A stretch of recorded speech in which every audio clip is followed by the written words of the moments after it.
When I saw that it was a protest and not a rally and I saw the protest permit, I thought I would be protected by the First Amendment, Elena shared. I thought the First Amendment was supposed to be without fear of retaliation. On January 7, Elena made her way back to the airport to catch a flight home and shared a few clips of the day on social media.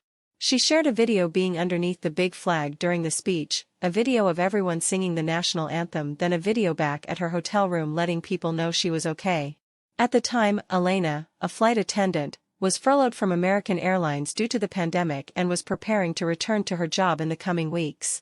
About 8,000 flight attendants had to get re-fingerprinted for a new background check in order to return from furlough, Elena included.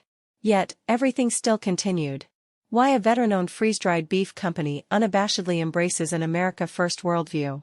Although she did not step inside the Capitol that day, Elena was attacked by fellow flight attendants on social media in what would become a multi-year ordeal that ultimately led to a lawsuit against one of the alleged ringleaders of the abuse she faced, as well as against American Airlines. On January 7, 2021, Elena's phone buzzed in the Uber taking her to Reagan National with a disturbing text. The text read, "They're after you again. They're trying to get you on the no-fly list so you can't leave the city. Let me know when you are through security." Elena shares, "It was like I was in a movie. I was hearing words like traitor and domestic terrorist for the first time and didn't understand." The again refers to September 2020, just before furlough, when her airline announced that they would be allowing flight attendants to wear BLM pins on their uniforms. Crews didn't understand why the public was boycotting the airline or why the public would think it's political. She merely pointed out how to find BLM's financial report, and that's when the harassment started. By the time she got home from DC after January 6, a post appeared in a large Facebook group for flight attendants, with over 12,000 members, calling for her to be put on the no-fly list for attending the rally. The post included a petition to get her fired and prosecuted for her treason. The post, by another flight attendant, was a picture of Elena and said, "Elena Tricano is the you."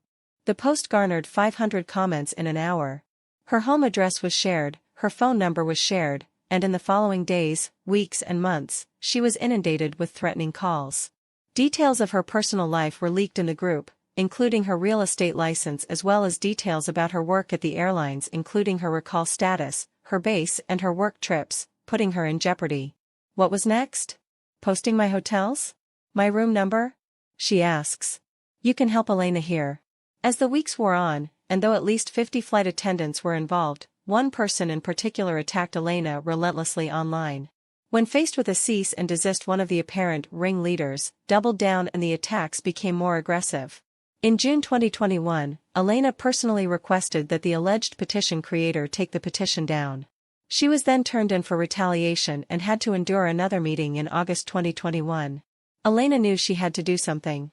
The aggressor publicly announced that he took the cease and desist to HR for harassment and then doubled down again last month after his response was due after being served. In February 2021, an anonymous tip was called into the FBI, who cleared her within minutes. She was told, while the tip was anonymous, it was made by a group of flight attendants. Elena said at that point, "I thought everything was going to stop then." And though she was cleared by the FBI, American Airlines continued to interrogate her.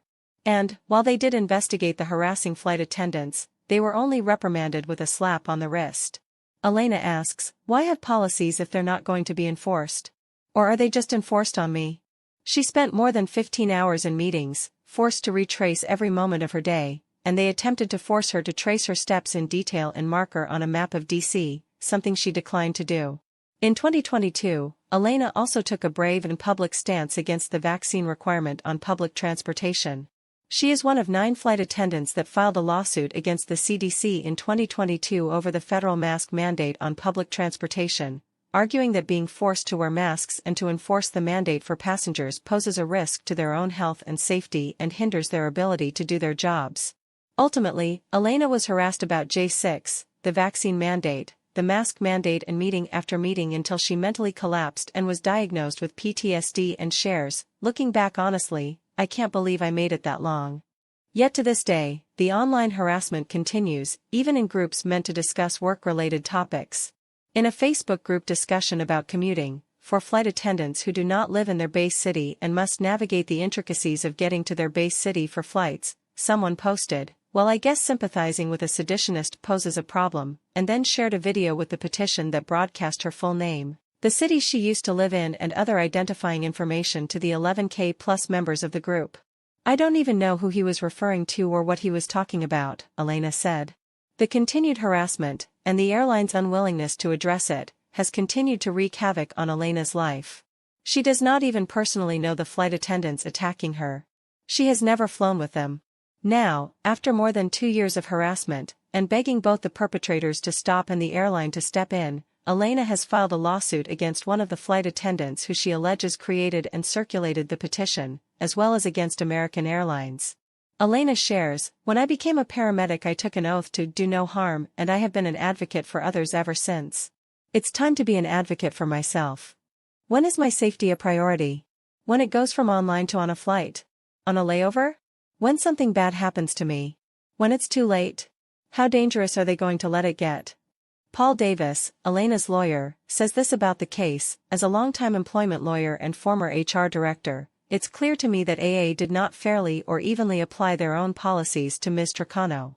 When you see this type of treatment after an employee takes a public stand for her religious rights in the workplace related to mandatory vaccination, it smacks of retaliation. Also, in this situation there was a black AA flight attendant who attended January 6 who was not subjected to the same type of harassing behavior and hostile work environment. That's a prima facie case for racial discrimination. AA should be held accountable for its extreme and outrageous treatment of Ms. Tricano.